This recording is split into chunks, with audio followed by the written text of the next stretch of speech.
Ducks fans, are you ready? You are listening to the Ducks and Pucks podcast with your hosts, Mike Walters and Eddie Jones. This is the number one home for Anaheim Ducks talk and analysis. Here we go. Welcome to the show. This is your host, Mike Walters, along with my co-host, Eddie Jones, and we're going to go over the road trip that the Ducks have been on, which started out great, but then not so great with the last couple of games, and then a little bit of a turn of events there with the last one, as Lindholm ended up getting a hat trick here against this game against the Islanders. So we're going to cover all these games. The Ducks still have one more against Pittsburgh coming up here, but we'll talk about how the Ducks have done so far in these 5 games on their East Coast road trip. We'll also talk about some fan questions as well, and cover those and talk about some of the Ducks injuries and practice updates that are going on with the team currently. So after our last podcast, the Ducks had beat Carolina at home 3-2. Unfortunately, Corey Perry was injured. He ran into Jeff Skinner, kind of on an innocent-looking play, Eddie, but the Ducks were without him. Then they got Getzlaf and Silfverberg back. The Ducks went on the road trip, and they ended up taking out the St. Louis Blues to get off to a good start, Eddie. Yeah, we talked about how tough it would be, this entire road trip to begin with, but to face the St. Louis Blues again and one of the top teams in the Western Conference, it was always going to be tough. And they really played a solid game in this one. I think a lot of the credit definitely has to go to John Gibson again. I mean, the Blues outshot the Ducks 30-18 in this game, and I think they probably deserved a better fate than losing 3-1. But a lot of the effort goes to John Gibson this one, and then again Kevin Waugh continues to impress. I mean, he had 2 goals in this game and was arguably their best player. I mean, a great individual efforts on both goals, and I think he's been sort of the Andre Kasha of this season. Last year Kasha came out of nowhere and really surprised everyone, and that's kind of what Kevin Waugh has done this season. So it was great to see, and a great way to start the road trip. Yeah, the Ducks took it to the Blues. They ended up starting out the road trip with a win. Like you said, the Ducks did get outshot. They got beat in the faceoff circle too, kind of bad, 57 to 43%, but they managed to get the win. They got plenty of blocked shots in this game. They had 19 blocked shots against the Blues. They also did good on the penalty kill. The Blues had 4 power play chances in this game, and the Ducks were able to shut them down. They did not get, any kind of, goals on those. And really, I mean, the Blues didn't score till late in this game. I mean, it was a great defensive effort by the Ducks, and getting Silfverberg and Getzlaf back helped. Getzlaf got an assist in this game, and Cogliano we saw get a goal as well too early in the second period to get the Ducks going. So a good start to the road trip, Eddie. We knew this road trip was going to be difficult. The Ducks had several opponents, worthy opponents, teams that are top ranking in the league.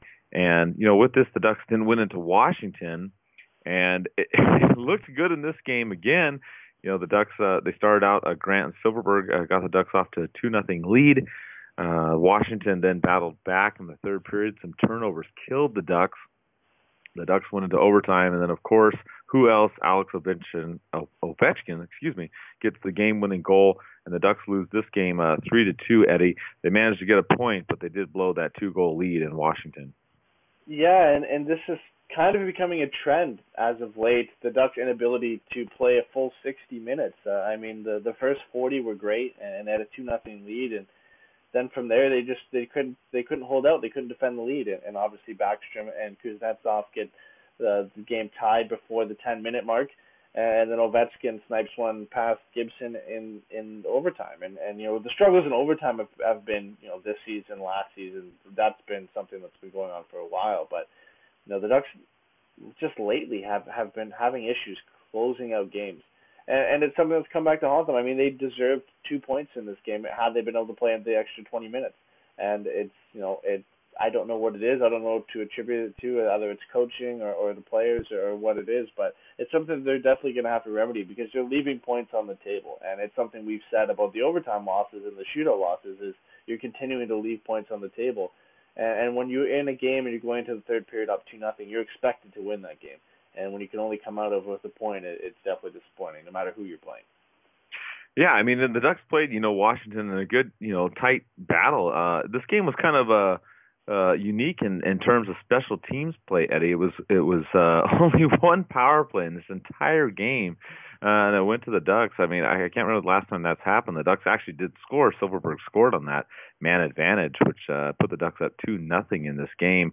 But in the third period, I think the killer really, Eddie, was the turnovers, and that's what did the Ducks in. Both those goals that Washington scored, if the Ducks had taken care of the puck basically and not have either cleared the zone or not have made poor passes, I think that really was the difference in this game, because one less mistake and they probably win this game 2-1. Yeah, and it's a trend. I mean, we saw it in the next game too against New Jersey. They go into the third period up 3-2, and they end up losing the game 5-3. I mean, it's just disappointing. In this one, against New Jersey, they're not even able to get a point out of the game, and you've left 2 points on the table when you're going into the third period up 3-2. And we saw that again against the Islanders later in the week. They actually were able to end up finally winning a game in overtime and getting the points in that one. But it's becoming a trend, and it's something they're going to have to remedy after the Christmas break. Yeah, I mean, it's definitely frustrating for fans. You see the Ducks go up 2-0 against Washington. They lose that game 3-2 in overtime. Then they go up against New Jersey, 2-0 in the first period. Getzlaf and Silverberg, the two that we talked about, finally coming back to the team, contributing right away. And the Ducks built that lead early. And then Miles Wood ends up scoring 2 goals in the second period. We did have a highlight goal, though, in that second period, Eddie, which I think pretty much everybody was cracking up about, is Adam Henrique. He flips the puck over former Duck Sami Vatanen, races past him, gets the puck, and shoots it in past Corey Snyder for the goal. And that was probably the highlight of the game. I know the Ducks did lose, but what did you think about that play? I mean, it had a lot of people on social media going crazy as Henrique beat Vatanen, who, of course, the two were traded for earlier this season. Yeah, it's kind of ironic. I mean, Henrique saves arguably the goal of the year against his former team, and not only against his former team, but he burns former Duck Sami Vatanen on the play. And I think it was great. I mean, it is up for goal of the year for sure. I know we're only halfway through the season, so a lot can happen, but it was just great to see. And, I think it's a little bit bittersweet for the fans there. Of course, they want to see Henrique do well with the Ducks, but at the time that was an insurance goal for the Ducks. Obviously, it didn't work out, but a great effort from him. And it's just a little bit extra special for him to do it against Sami Vatanen.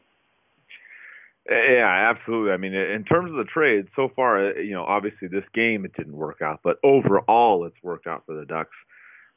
Getting back to this game, the Ducks, they ended up losing in the third period. New Jersey ended up scoring 3 goals, and former Duck Stefan Nason scored 2 in this one, Eddie. He had the game-winning goal and the empty net goal at the very, very end.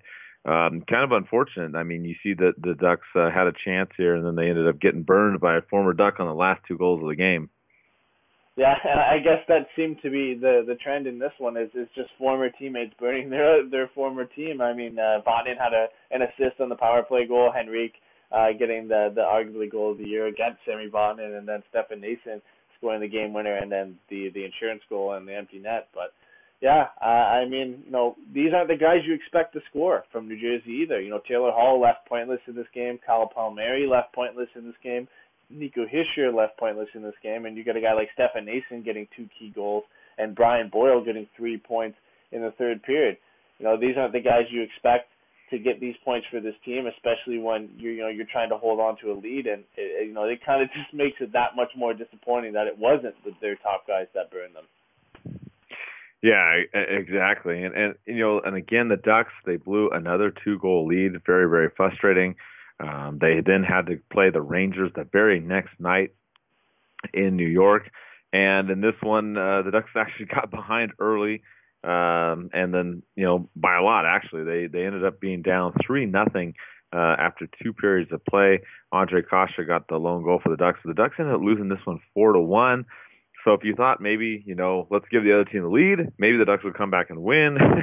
No, that didn't work out in this one. The Ducks actually did outshoot the Rangers 40-32 in this game, but they weren't able to pull out the win. They actually played pretty good in this game, Eddie. They just ran into a very, very hot Henrik Lundqvist. Yeah, I mean, he was first star for sure in this game, obviously stopping 39 of 40 shots against. And it was just a tough game. It's a back-to-back, a disappointing loss the night before. They came in this game and they actually looked pretty good, like you said. They didn't really look tired to start with, but the Rangers got one late in the first period and then early in the second, and that just seemed to kill all momentum for the Ducks from there. Especially that early goal in the second period. You're coming out of the dressing room, you're hoping to get things going your way, and then 38 seconds into the second period, the Rangers go up 2-0.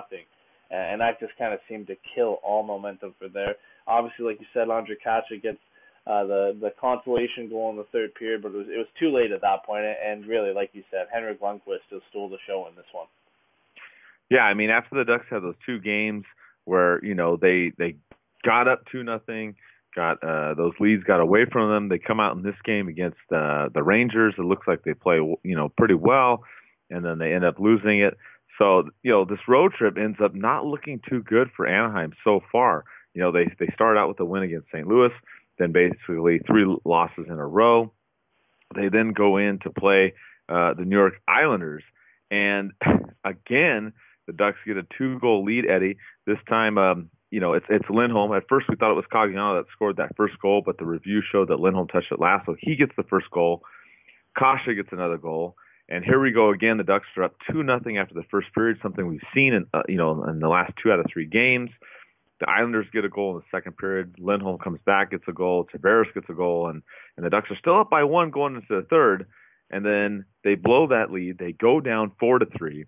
Everybody's basically having a meltdown. We're all like, what is going on with this team? It looks like the Ducks are done and out in this game. They pull the goalie. Raquel gets the tying goal just over a minute to go. And Lindholm gets the winning goal in overtime, the hat trick as well. And what a crazy game. I mean, if you look at all these games in this road trip, this one has to be, I mean, if you want to talk about putting emotions on your sleeve and just wearing it this whole night, this has to be one of the games that you look at and you go, oh, my God. I mean, it looked like the Ducks had this game early. Then it looked like the Islanders had it. And then for the Ducks to come back and win this game, what a tremendous boost, Eddie, especially after blowing the lead in these, basically 3 games they've blown the lead, and they finally were able to come back and at least win one of those 3. Yeah, and this game almost mirrored the New Jersey game, identical. Like, it was, again, a 2-0 lead after the first, a 3-2 lead after the second, and then the Islanders get 2 goals, and, it's a third Islander goal away from being identical to the New Jersey game, and then luckily Raquel's able to grab a goal late to send it to overtime, and the Ducks finally able to again close out a win in overtime. So hopefully this is the end of both of those streaks. The Ducks finally winning a game in overtime and finally not blowing a 2-0 or 2-goal lead and it leading to a loss. So hopefully those 2 things are done with. But again, I think you have to look at 2 guys specifically in this game. One, Ryan Getzlaf with 4 assists in this game, completely controlled the play. Was one of the Ducks' best players. I think you could say almost the best player if Hampus Lindholm didn't have a hat trick, and how good he was in this game as well. So I think just a great effort from those 2 guys, and they were able to pull it out in the end. So all that matters is they were able to get the 2 points. Yeah, and I mean this is a huge game. I mean, you talk about it. A lot of people were very upset and concerned about this team. We saw Dan Wood talking about, and Steve Carroll as well, talking about the Ducks. They actually answered Dave Santamaria's question before the game about this team and how everybody's concerned if they're going to make the playoffs. And they quoted me on there too, basically telling everybody, hey, it's not even halfway through the season yet. Just take a deep breath. We still have time to go. And some of the fan questions we did get were, people were concerned about, hey, what do the Ducks need to do these last couple games? I mean, if they don't win, are we basically, for lack of a better term, screwed? And I don't think so. I mean, you look at these games, and I mean, they're big games. Obviously, they play the Islanders. They came back and won in overtime, got the 2 points. They have Pittsburgh, of course, another big team to play. But the Ducks still haven't had Kessler either. And they've been without Perry on this road trip as well, and they're still scraping it out. I mean, obviously, they're not doing as well as we would like, but they got 5 points in 5 games, Eddie. I mean, that's not that bad considering no Perry and no Kessler. Yeah, and considering we said going into this road trip, this could be it could get bad for the Ducks. They're playing a lot of top teams, St. Louis, Washington, New Jersey, the Islanders, and then again Pittsburgh tomorrow. I mean, these are some top teams in the National Hockey League. The Ducks could have come out of this with no wins and been below 500, and we said that was going to be the worst case scenario on last time. So I was going to say last week's podcast, but it's been a while since we did one. So, but no, I mean, you can't love what they did, but going 2-2-1 isn't awful. It could have been a lot worse, especially with guys like Perry and Kessler out of the lineup. So I think you got to look at it, look on the bright side and say, hey, they're able to come out of this with 5 points, and if they can go in and beat Pittsburgh tomorrow, they can come out of it with 7 points. So that'd be a win for sure. Yeah, absolutely. I mean, you got to look at how the Ducks have done so far, and like we said, getting those 5 points in 5 games is tremendous. Looking at this game against the Islanders, Hampus Lindholm got his first career hat trick. He's only the second Ducks defenseman to get a hat trick. You got to go back in time here and go back to Ludomir Wisnowski back on March 4th, 2011, when he got a hat trick. So he's only the second Ducks defenseman to do it. And as you mentioned, Ryan Getzlaf, he had 4 assists. That's the second most in the NHL since he made his league debut in 2005-2006 season. Nicholas Backstrom has the most at number 10. So some stuff going on there for the Ducks, some positive notes. Obviously, Gibson and Miller have been playing in both these games as well. The Ducks have been solid in the net. They've been maybe a little bit questionable in the special teams play, but the Ducks are still in this. A lot of people maybe are concerned and whatnot. You look at this team, though, Eddie, and they're only 1 point out of the wild card spot behind the Chicago Blackhawks. Yeah, I mean, they're still in it, and I think one thing you have to look at as well. I believe it was Guy Hubert who said it on the broadcast last game, and you have to. I think it was Dan Wood going back to the same video you had referenced, but they had said that a couple seasons ago the Ducks were near the bottom of the NHL at the Christmas break, 16 points behind the LA Kings, and they came back and they won the Pacific Division. And you have to look at where they are this year. Like you said, they're only 1 point out. They're above 500. They're still looking to get Kessler and Perry back. So there's a good chance they can still make the playoffs. And I think a lot of people got to look at it. The Ducks have been so good for so long. A lot of people look at this and say, oh, we might as well just tank. But they're not that far of a playoff spot. And they're getting arguably 2 of their best players back in the lineup come early January. So you got to look at the positives and say this is a team who, once they get all their best players back, is going to contend for a playoff spot and going to still contend for a Stanley Cup. And obviously there's some things they still have to work on. I think after moving Sami Vatanen, the bottom pairing defense on this team is very suspect when you've got BX and Beauchemin on the same pairing. That's something that they could maybe work on, maybe grabbing a bottom 5-6 guy at the deadline for cheap if they want to shore up some things there, or pick up another scoring winger at the deadline as well, and we'll get into that in some of the fan questions. But by no means are they out of it. They've come back from worse positions before, so I think a lot of people have to remain hopeful so that they'll still make the playoffs. Yeah, absolutely. That's obviously been the concern. We saw it in the fan questions that talked about. Dan Wood talked about the Ducks being so far out, coming back, catching the Kings. You and I talked about this too. We don't care about winning the division. I think the Ducks don't care either. You just want to get healthy, get hot, go into the playoffs. We've seen teams do that in the as the 8th seed and going deep. So that's what we're looking at. But it brings us to our fan questions. A lot of people are concerned, Eddie. A lot of people, and I get it. I mean, with what's going on with the team right now, I mean, if you don't have a little bit of concern, you should a little bit. But I think you and I are both on the same page. We think that the Ducks aren't in that bad of a position. So going through some of these questions. One of them we had, Eddie, was Marcos. He asked about Randy Carlyle. Did we think his job was in danger? And he also scratched Brandon Montour. And, I mean, I'll take a stab at this right away, Eddie. I don't think Carlyle's job is in danger. And he talked about Brandon Montour, and the problem that he's had is that he's been more offensive-minded than defensively, which is okay. Obviously, you're going to have some defensemen that need to jump up in the play, but he felt like he was doing it too much and missing some assignments. So I was okay with him benching him that one game. I thought that was a good move by Carlisle, a seasoned coach. I think that was the right move.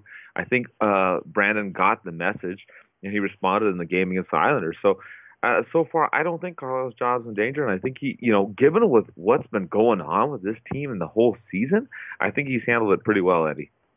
Yeah, I definitely don't think his job is in danger right now. He has a lot of plausible excuses to go with. I mean, the fact that so many guys have been injured this season, that's something he could fall back on for sure. But I think if Kessler and Perry, when they get back in the lineup, if they continue to struggle as a team, then I think there's a possibility that his job could be in danger. But as of right now, no, I don't think so. I think he's done a good job dealing with the injuries that the Ducks have had. I think the Ducks are a deep enough team that they're able to sustain some success with a lot of these guys out of the lineup. But there are no excuses when all these guys get back up to the lineup. If the Ducks aren't performing at the level that they're expected to, then he should start worrying for sure.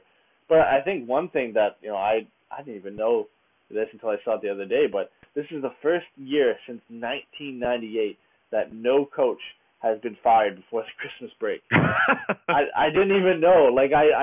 You don't even notice it. I guess it just becomes such a trend that you're just used to coaches getting fired before the Christmas break. But I mean, that was a little bit surprising. I think I don't think that has anything to do with Carlisle getting fired or not. But I think his job's safe for now. But like I said, once everybody comes back healthy, there are no fallbacks.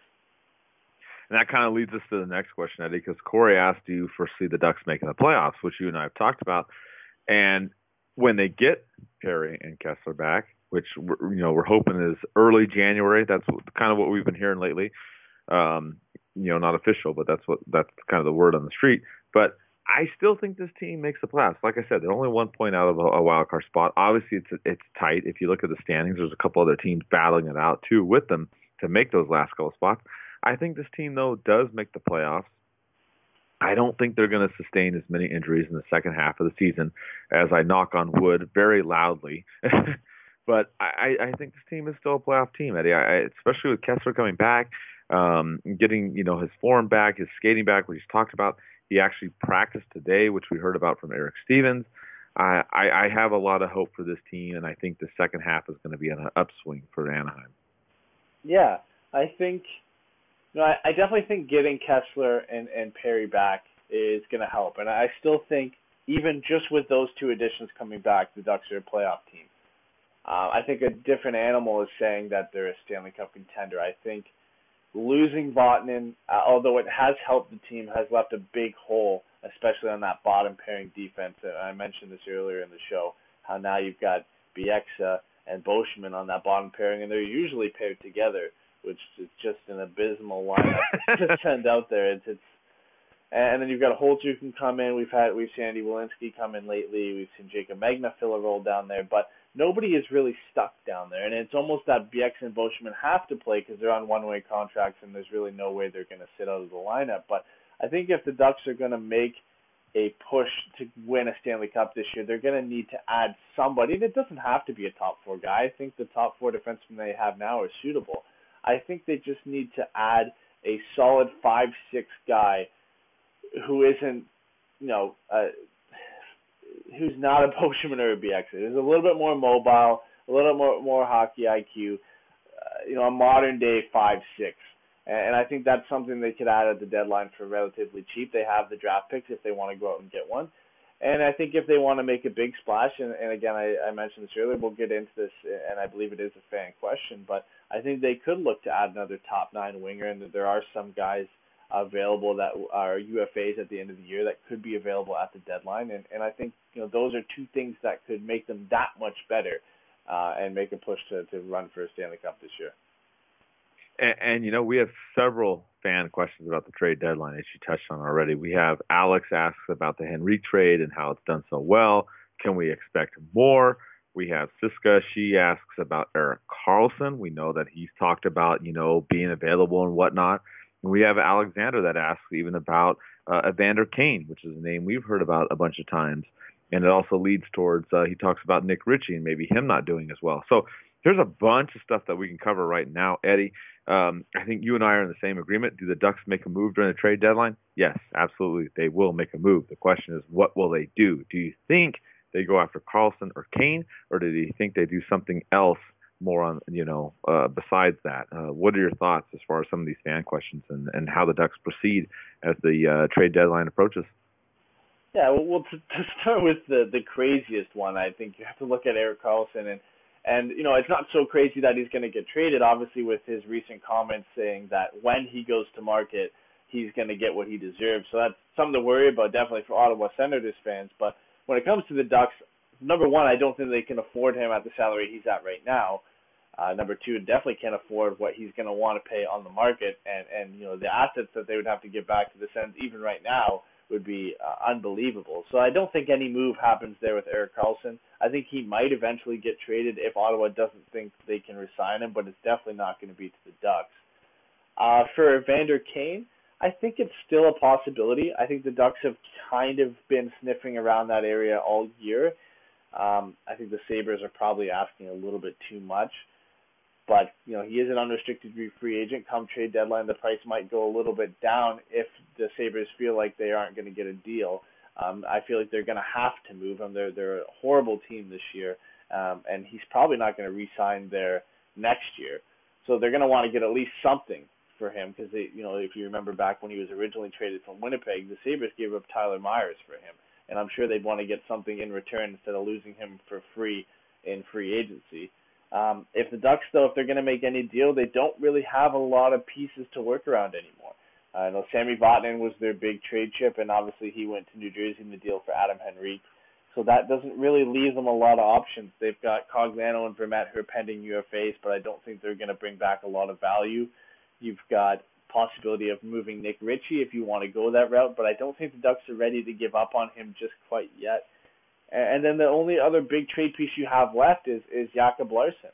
And I think you only really save him if you're going to go for a guy like Evander Kane, or if you're going to go for a guy like a top six forward. But again, I don't know if the Ducks really want to trade him for a rental player. And that kind of takes Evander Kane out of the question. As for other potential targets, I think a lot of people are looking at Vegas and how well they're doing, and not thinking of them as sellers. And I think, George McPhee has said all along that he's looking to make this team better in the long term. And I think there's still a big possibility that they move James Neal at the deadline. I'm not sure if the Ducks would end up going that route, especially the fact that they're still in the same division and that Vegas is competing for a playoff spot. But I don't think George McPhee wants to lose James Neal for nothing, especially the way he's playing this season. I think they can bring back some solid assets that will help them in the future. And I think the most interesting one is Jonathan Marchessault. He's on a very, very friendly contract right now, and I think a lot of teams would be willing to make a trade for him. And if the Ducks can go out and get a piece like that, I mean, he's a point-per-game player this season with the Golden Knights. And if Vegas is willing to move a guy like that, I think if you're the Ducks, you have to try and pursue a guy like that. Even if he is an unrestricted free agent at the end of the season, I think that's a guy you could realistically re-sign. Yeah, he brings some good points there. I mean, maybe the Ducks and Vegas end up being trade partners, like you talked about. Marchessault and Neal maybe being ones that could be out there come this trade deadline. I think in terms of, looking at the Ducks and looking at their roster, like you said, Jakob Larsson is definitely a name that comes up. And I do see Nick Ritchie as being a name out there. I agree with you. I don't think they're ready to give up on him yet. But, he's got 3 goals in 30 games so far this season. Not quite what we've expected. He had 14 last year in 77 games, which is a little bit better. So those are some players that I would look at in terms of, if obviously the trade deadline comes here pretty soon. I would look at Larsson and Ritchie as some of the names that may be out there. But like you said, with the Ducks, they're kind of in a tough spot. Their cap situation right now is they've got a little bit over $4 million in the cap, according to Cap Friendly, which obviously includes, Patrick Eaves being on the IR, which we haven't heard anything about. We don't know what's going to happen with him. Obviously, his health is the first and foremost concern for him. But that's where the Ducks are right now. They're kind of tight. They're waiting to get Perry and Kessler back. And from there, that's really it as far as getting healthy. They also did send Blandisi down to San Diego. That was kind of the last move that they did recently. But looking at these moves, Eddie, I still think the Ducks do make some kind of move coming this trade deadline. I don't know if it will be Karlsson. I think that's kind of a stretch like you talked about. Evander Kane may be a possibility. I don't know if they'd throw Larson or Ritchie out there in some draft picks. That's kind of one I would want to watch. I don't know if it happens, but it's definitely something interesting. But I definitely think the Ducks try to do something, Eddie, because they will get, like we talked about, Perry and Kessler back. But I feel like maybe one more move might get them a little bit higher in the playoffs. I think this team will make the playoffs, but if they want to make that push, some kind of other addition would help this team. Yeah, and they don't really have to be big moves either. I mean, we've seen Bob Murray make seemingly small moves that have paid dividends for the Ducks in the long run. I mean, Patrick Eaves is the most recent one you could think of. I mean, nobody expected him to come in and do as well as he did. I was critical of him coming in from Dallas and getting the opportunity to play with Ben and Sagan, and if that will continue when he comes over to the Ducks. And, of course, he proved me wrong and was great. And even the Henrique trade, it paid dividends early. He slowed down a little bit, but I think it's definitely been a win for the Ducks. So he could make a small move that could end up turning the tide for the Ducks going into the playoffs. So, I don't put it past him to make a couple small moves if the big one doesn't work out. He usually likes to try and make something happen at the deadline, whether it be usually it's a small move anyway. So it'll be interesting to see what they do, but like you said, I definitely think they could stand to gain something from making a trade. Absolutely. And I mean, it's a little bit of a ways, but keep your eye on the Ducks and obviously Bob Murray to see what they may do here in the next month or 5 or 6 weeks. So the Ducks are going to finish up this road trip, Eddie, against the Penguins. My other team that I like, of course, I want the Ducks to win, but they're going to face the Penguins, which isn't going to be a small task. They're also going to come back home. They're going to face the Vegas Knights again. They're going to face Calgary, and then they're going to face the Arizona Coyotes on New Year's Eve. So the Ducks have, they're going to have some kind of iffy games here. They're going to have the Penguins and the Knights, obviously not the easy games coming up here. They will have a 3-day break between those two games, which is good. And they will take on Calgary, another Pacific Division foe, and then of course Arizona, who we all know Arizona's towards the bottom. But hopefully in these next week or plus so, we hope the Ducks end up getting a couple wins out of these games. Eddie, what do you think as far as the Ducks close out this road trip against Pittsburgh and then return home? Yeah, so the Pittsburgh one's interesting because normally, I mean, any other season, but this season you say that's going to be a very tough game. Pittsburgh's one of the best teams in the NHL, and this year they've been almost the opposite. I mean, they're sitting 6th in the Metro Division right now. They're 18, 15, and 3. They've lost 4 of their last 6, and they just really haven't looked like the Pittsburgh team we're used to. And I think a lot of that comes down to some of the key pieces they lost. Obviously, they lost Nick Bonino, and he had developed some great chemistry with Kessel and Hagelin. They lost Matt Cullen as well.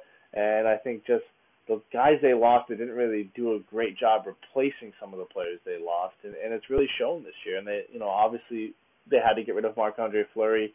And Matt Murray hasn't been excellent this year. I believe he's also been hurt at times. And Tristan Jarry's had to come in and play a handful of games for them. So it's going to be an interesting matchup because it's not the Pittsburgh team we're used to. You're still going to PPG Paints Arena, which is always a tough place to play.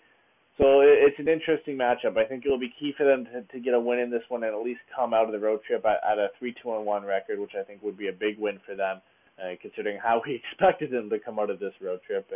And then, like you said, you come back from Christmas and you've got Vegas on the 27th, you've got Calgary on the 29th, and then you've got Arizona it's actually the 1 p.m. game on New Year's Eve.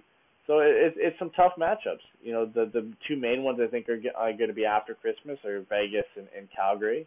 Calgary's 1 point above them in the standings, so that's obviously a big game.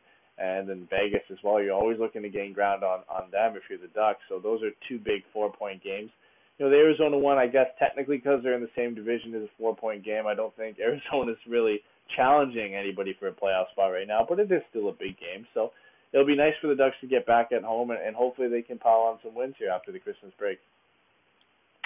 Yeah, and with that, Christmas is coming up, Eddie. And one of the fan questions we have is from Eddie Richard. He talks about the Ducks players and who's been naughty and who's been nice. Obviously, who's been playing bad and who's been playing good. So, looking at some of these the players, what do you think as far as we're almost coming up to halfway on the season here, the road trip. Who do you think's been playing well, and who do you think's been playing not so well? Well, I think one guy you have to look at that hasn't got a ton of attention this year is Josh Manson. I mean, he's got 17 points in 36 games this year, leading the Ducks plus minus with at 12.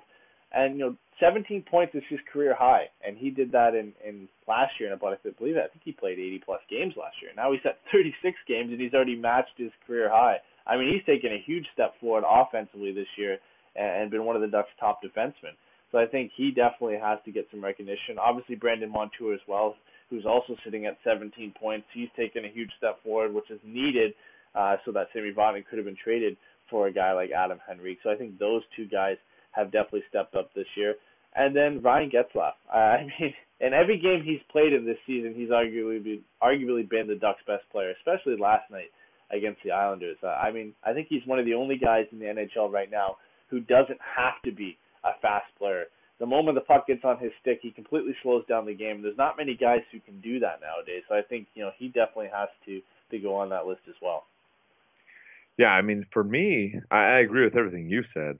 Some of the other names I throw out there are Waugh and Casse. I mean, you look at these guys. Kevin's got 6 goals in 20 games. He had that game where he got 2 goals earlier in the road trip to get the Ducks to that win against St. Louis. And then you've got Casse. Casse's been playing pretty well this season. He's got 8 goals in 23 games. So those are the two guys I look for if you're looking at the nice list, so to speak, as Eddie Richard talked about. I would look at those two players, especially younger guys that have really stepped up and helped this team out. Well, we had Getzlaf out and now Perry, and then, of course, Kessler as well. So those are some of the guys I look at as far as the Ducks doing well this season. As far as the ones not doing so well, I mean, you'd have to look at the defense. I agree with you. I think Manson has definitely been on the good list. He's been doing pretty well. And, of course, Lindholm now with the recent hat trick, and Fowler as well. I think Boschman and Bieksa have been kind of iffy here and there, maybe a little bit on the turnovers and whatnot, not so much playing as well. And the Ducks defense has been suspect. We've seen that throughout the season as they've given up so many shots. So those are a couple of the guys I look at in the defense. And don't get me wrong, I like Bieksa and I like Boschman. I know a lot of people have mixed feelings about those two, but those are two guys I like, but those are two that I think need to elevate their game a little bit more, Eddie, if the Ducks want to make a push in the second half of the season. Yeah, I think I have to agree with those two. I think the only one I might add to that list is Nick Ritchie, and just because we expected him to take another step forward this year, and he's only sitting on 3 goals in 30 games with a total of 10 points, and just really hasn't been able to get anything going this season, which is disappointing. We expected him after getting 14 goals last year to hopefully take another step forward and get close to 20 this year, and unless he gets on a hot streak in the second half of the season here, that just doesn't look like it's going to happen, and that's kind of been an unfortunate story this season as well. So I think I'd have to add him onto that list with Boschman and Bieksa.